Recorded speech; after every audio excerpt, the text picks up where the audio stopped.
Rummy గురించి ఆలోచిస్తున్నారా? ace23.com ఉంది కదా.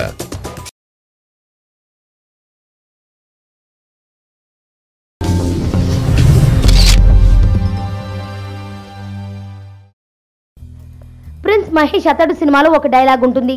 నాజర్ను చూపిస్తూ బ్రహ్మానందం చెప్పే డైలాగ్ అదేనండి, ముసలోడే కానీ మహానుభావుడు. అయితే ఈ డైలాగ్కి ఇప్పుడు మనం చదవబోతున్న కథకి పెద్ద సంబంధం లేదు, కానీ అదే ప్రాసలో ఇప్పుడు మనం మెగాస్టార్ గురించి మాట్లాడుకుంటే మెగాస్టారే కానీ మొండివాడు అని అనవచ్చు.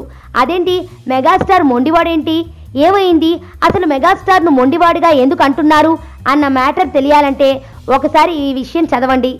మెగాస్టార్ తన 150వ సినిమాతో ఎలాగో ఉనికి నిలుపుకున్నాడు.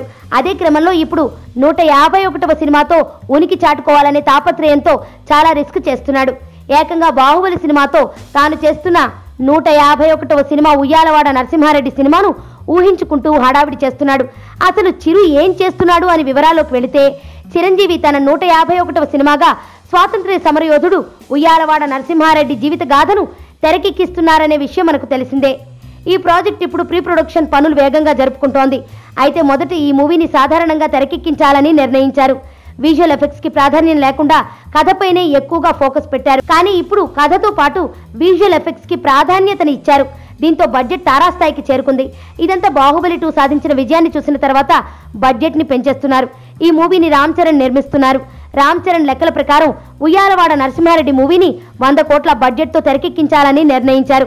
కానీ మెగాస్టార్ చిరంజీవి ఇప్పుడు దీన్ని 130 కోట్ల రూపాయలకి బడ్జెట్కి ఫిక్స్ చేశారట. ఈ విషయంలో రామ్ చరణ్కి కాస్త చెమటలు పడుతున్నా చిరంజీవి మాత్రం బడ్జెట్ తగ్గేది లేదని అంటున్నారు. చివరికి నాన్నే చేద్దామంటే చెర్రీ నో చెప్పలేడుగా. మొత్తంగా చూసుకుంటే చిరు కాస్త మొండిగా సముద్రానికి ఎదురు ఈదుతున్నట్లే కనిపిస్తున్నాడు. మరి ఏం జరుగుతుందో చూద్దాం. నా పేరు ధనుష్ రిషి, అందరూ ముద్దుగా దరి దరి అని పిలుస్తుంటారు. దేవుడికి నా పైన ఉన్న క్లారిటీ, నా బ్యాడ్ లక్ ఉన్న గ్రావిటీ నాకు చిన్నప్పుడే అర్థమైంది. నా లైఫ్లో లక్ ఫ్యాక్టర్ రాంగ్గా ఉండొచ్చు, కానీ లవ్ ఫ్యాక్టర్ మాత్రం చాలా స్ట్రాంగ్గా ఉంది. ఒక మనిషి చేయి చూసి తన జాతకం మొత్తం చెప్పేయగలను.